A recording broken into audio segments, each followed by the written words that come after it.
Sir, please, you don't know me. But your daughter, she's on the ground. She isn't moving. The boy's voice cracked as he held the phone tight against his ear. On the other end, a billionaire's hand shook for the first time in decades.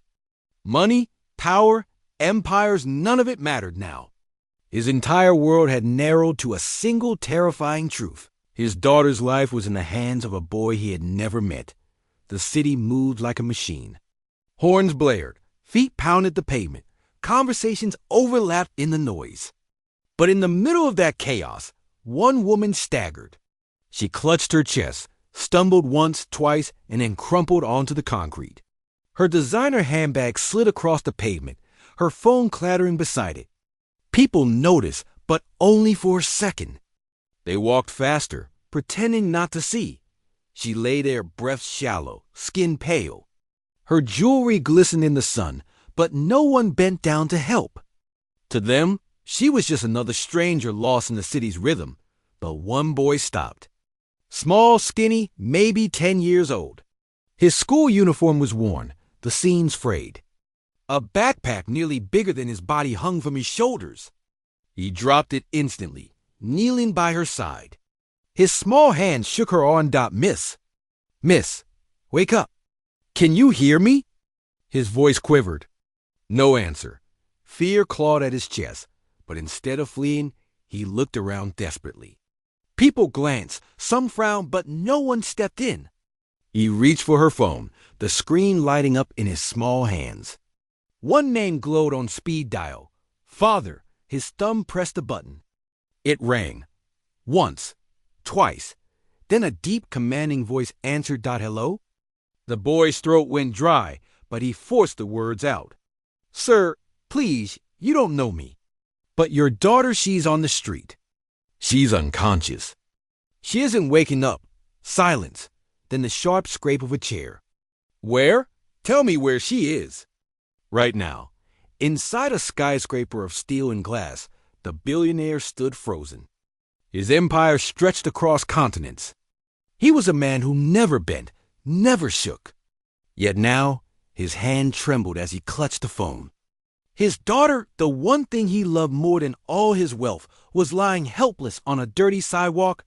Don't leave her. His voice cracked, startling his assistants. Stay with her. I'm coming. Back on the street, the boy held her hand tightly. Her pulse fluttered weakly under his small fingers. He crouched beside her, shielding her body from the flow of careless feet. Don't worry, he whispered, though his own voice wavered. I won't leave you. I promise. Cars roared past. People muttered. But he stayed one small figure of courage in a sea of indifference not far away. Faint but growing, sirens pierced the air. The boy jumped to his feet, waving his arms wildly. Here! Here! He shouted, his voice cracking. The ambulance screeched to a halt, paramedics rushing out with equipment. They knelt, checking her vitals, sliding an oxygen mask onto her face. But the boy didn't leave. He hovered, eyes wide, clutching his backpack straps tightly. His heart hammered, but he stayed rooted beside her, as though his presence alone could keep her alive until her father came. Then came another sound, one darker, deeper. A black car tore down the street, stopping inches from the curb. The door flew open, and a man in a tailored suit leapt out. His polished shoes hit the pavement, but he didn't care. He ran. That's my daughter. The billionaire shouted, pushing past onlookers. He reached the stretcher, his face stripped of its usual mask of power. Tears rimmed his eyes as he grasped her hand. I'm here, sweetheart. Daddy's here, and then for the first time, he noticed the boy. The billionaire turned, his chest heaving, his gaze locking on the boy. You called me? His voice broke. The boy swallowed hard, nodding. His uniform shirt was rumpled, his shoes scuffed. He looked so small, yet so steady. You stayed with her? The man asked, his voice softer now. I didn't want her to be alone, the boy whispered. The billionaire's throat tightened. His empire, his wealth, his power, none of it had mattered in that moment. Only this child, poor and unnoticed by the world. had done what no one else would. The paramedics loaded his daughter into the ambulance, assuring him she was stable. The billionaire gripped the boy's shoulder. Around them, cameras flashed, phones recorded, strangers whispered. But he didn't care. He knelt so his eyes met the boy's. "You saved her life. You saved my life." His voice trembled with gratitude. "I will never forget this."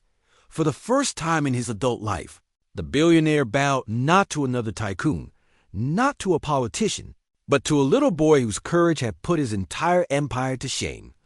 Hours later, in a hospital room bathed in soft light, the daughter's eyes fluttered open. The first face she saw wasn't her father's. It was the boy's. He had refused to leave. She smiled weakly, her lips forming the words, "Thank you." Behind her, the billionaire stood, his eyes wet but proud. He placed a hand on the boy's shoulder, steady and firm. "From this day on," he said, "you are family." Because when the world looked away, you stayed, and as the night settled outside, the richest man in the city learned the most priceless truth. Wealth is not counted in money, but in courage, compassion, and the smallest hands that dared to hold on.